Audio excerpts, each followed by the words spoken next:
You see Fyre Festival 2 tickets are now on sale. Let's go! That's big news!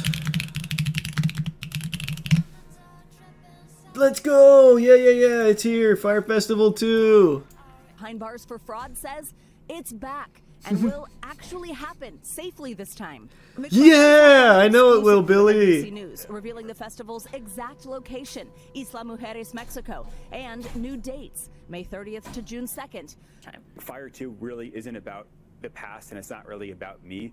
It's about taking the vision, which is strong. Tickets go on sale this morning, just $2,000 in total, ranging in Cool. price from $1,400 to $1.1 million. What a good deal! Let's go! I can pay $1.1 million to get stranded on an island with a single fucking turkey sandwich. Yeah, Billy! My man! No, people will still buy this. It's one of those things where... I've said it a million times, people love to get scammed in the current day and age. And there's so many people that'll look at $1,400 and be like, if I lose it, I lose it. If it happens, let's go, it'll be big. It's mom and dad's money anyway. So they'll definitely buy it. He'll sell all 2,000 tickets, I guarantee it. They haven't even announced anyone that's performing yet. I can't believe it! They're just keeping it close to the chest to drum up hype. So right now what you're buying is a ticket to actually nothing.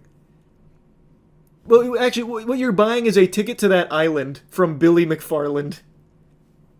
That's it. You're not even buying tickets to an event because there is no event that you have any knowledge of yet. A ticket to a vision, yeah. A strong vision at that. An experience McFarland says includes yacht accommodations and access to artists performing, though no artists have been announced yet. But you have access to the ones I'm imagining. And that is worth $1,400 to $1 million-ish, somewhere in that ballpark, whatever you're feeling. So I think what makes Fyre so cool is that we are selling the experience of Fyre. I want to be one of the first festivals that can sell out with no artists. But you do have them booked. We're announcing the artists over the next few months, so... He can't even just say, yeah, we have artists booked, because he doesn't. He is doing the exact same thing again. Let's keep in mind, I've covered Billy McFarland a lot since he got out of the Slammer. He has already tried to scam with NFTs. He has tried to scam with Blockchain Festival, with Pirate. Like, this guy, he is legitimately, to his core, a scammer, and nothing else. And people keep giving him money. And he knows it. Look how happy he is. He doesn't care. Like, it doesn't matter to him, and he knows people are stupid enough to keep giving him money. He is openly saying to you, no, we don't have any artists. Verbatim, I'm trying to be the first person to sell out tickets with no artists. I'm not in charge of booking the talent. Will these be A-list names that are involved? I really Can't say. So, and Can't I say. expect so from our conversations. But whether McFarlane will see any of this firsthand... Limp Bizkit would be cool if he put it in there, yeah. Penalty, McFarlane says he knows the experience might not be for everyone. It's 2,000 people taking the risk, seeking the adventure, and wanting to be there for the moment. Taking the risk. Is it a risk to buy a ticket to Fyre Festival too? I think it's always a risk. You're taking a risk because It's okay. It's not always a risk to buy tickets to an event because typically when you're buying tickets to the event, it's already planned. So there's a really high chance that it's going to happen, and if it doesn't, you can usually get your fucking clams back. I like how in Billy said it's like, well, everything carries a risk. I mean, who's to say that the artist they book doesn't, get hit by an asteroid, right? We got, 2024 YR4 coming in. Maybe it changes trajectory and it hits tomorrow, killing the artist. It's a risk. They also have a docking fee of $25,000 for anyone who brings their own boat. Really? That's so cheap. Only $25K to fucking slab up your boat on Billy McFarland's shit barge? That's so cool. What? there is a risk component to it. So now a minimum of $500,000 from this Fyre Fest will go toward the $26 million in restitution that McFarland still owns, and even beyond that, he and every one of his partners have committed to 10% of the total profits going toward it as well. By the way, oh, thank God! Hey, oh, thank heavens! What a charitable cause! All of the partners pledged 10% of all the funds they received from this scam to help cover the scammer's debt. Oh, wow. I'm buying a ticket just to support the cause. I was worried. I get to help pay his restitution. Please, Billy, I misjudged. I wasn't familiar with your game. That is moving. That tugs on your heartstrings.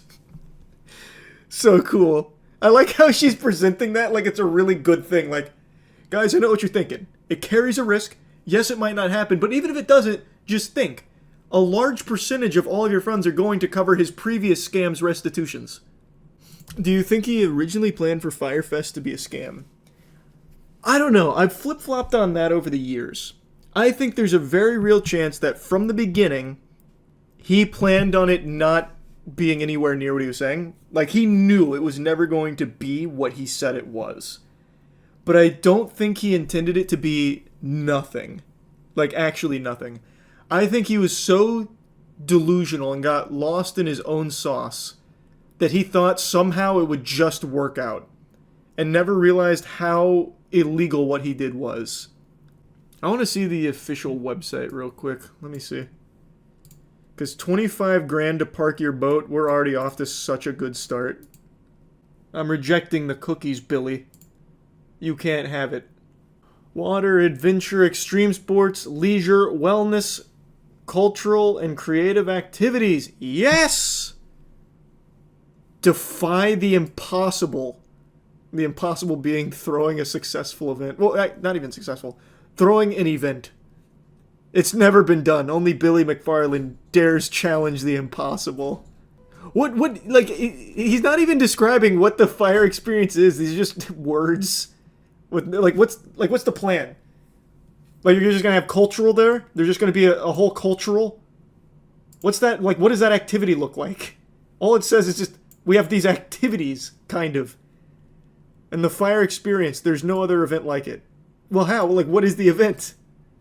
It's so cool. I love it. How it works. Buy ticket, buy ticket, buy ticket, buy ticket, buy ticket, buy ticket, buy tickets. Oh, cool. Well, I mean, if it's this easy as 1, 2, 3, I'll book right now. Hold on a second. Let's take a peek. I can't just click because that doesn't work. So this is Fyre Ignite package. It's a 4-day access to the Fyre Festival from May 30th to June 2nd for one person. You get access to the festival grounds on Isla Mujeres and the water stage. This is already not happening. I'll eat my fucking shoe if Billy McFarlane has a water stage that's not just like a kiddie pool that's half inflated. I want to see who his partners are here in a moment. Fyre experiences. Explore. Embrace the unknown. We don't even know what the Fyre experiences are. You're going to have to embrace the unknown that is eluding even us. And defy the impossible alongside some of the most fascinating people in the world, aka the dumbest people you'll ever meet that just have a ton of money. And then come together at night to celebrate. This doesn't even explain any of the experiences you get with it. Dozens of hotels and many rental villas available on Isla Mujeres. Fyre has partnered with a number of hotels in the area. Okay. This is Fyre Fuego. You get VIP access to the festival grounds, front row viewing of the water stage, and close viewing of the fight pit. Whatever the fuck that is. Fighting for your money back, I guess. This is the Fyre Phoenix package at $25K a person. You get artist access to the festival grounds, backstage access to the water stage, pit side access to the fight pit, and a curated itinerary of Fyre experiences, Phoenix transportation throughout the weekend, and access to the concierge. So for 25 grand, you get to meet the artists, of which none have been announced. The Prometheus God of Fire. Wow, what a jump. From 25K to 1.1 million. I get to own a piece of Fyre Festival. Like the money starts to pay me back from all the other suckers. Prometheus access to the festival. What is it? Like, what is Prometheus access to the festival grounds? How do you get closer than with the artists? Do I get to fuck them? Does Prometheus, like, do I get to stick my dick in them? Like that, you can't get closer unless I absorb them. Like I'm Majin Buu. Because Phoenix for 25K already gets me access to the artist. How in the world, on God's green earth, could I possibly get closer to them? On-stage access to the water stage. Fight team access to the fight pit. A 24/7 private chauffeur and a concierge. It's basically just this, but then you have a guy in a golf cart drive you around sometimes. And I don't know what fight team access is versus just pit side access to the fight pit. So for $1 million, I get to fight in it? How many people do you think will buy the Prometheus ticket? Probably not many, but there'll be a few, like, Crypto Bro NFT memers would be my guess. That just burn money for no fucking reason. You get to fight Billy for your money back. Oh yeah, maybe that's what it is. You get a one-on-one duel to the death with Billy McFarland. Billy is holding the one available bottle of water. Oh wait, that's so good. Who are his partners? Let me see who's doing this with him. I'm sure he does actually have, like, corporate partners. Because tons of corporate partners would be interested in just Billy being the fall guy for a big scam they get to take money on. Oh, here's the boat docking fee for 25 grand. So it actually just is these three right here. Friendly Sky, Sold Out, who's doing their ticketing, and Fortnite? What is this? Friendly Sky is an event ticketing platform. Why do they have two different ticketing partners? Yep, so Sold Out and Friendly Sky are both ticketing partners. Can anybody read this? What does it say? Alright, Lost Nights is not a ticketing partner. But interestingly enough, Lost Nights and Fyre both share the same... Oh my god. It's just the exact same website. Look at this. It's lostnights.mx versus Fyre.mx in the same exact layout. I have no idea what this is. All I can tell you is that it's eerily similar to Fyre. There's an article by EDM.com that talks about Lost Nights working for Fyre Festival. Okay, I'll just look at that then. This is the event partner working with Billy McFarland to produce Fyre Festival 2. Lost Nights, an event production company with deep ties to Tulum's electronic music scene, is tasked with rehabilitating the Fyre Festival brand ahead of its return in May 2025. I'm sure many people think I'm crazy for doing this, but I feel I'd be crazy not to do it again.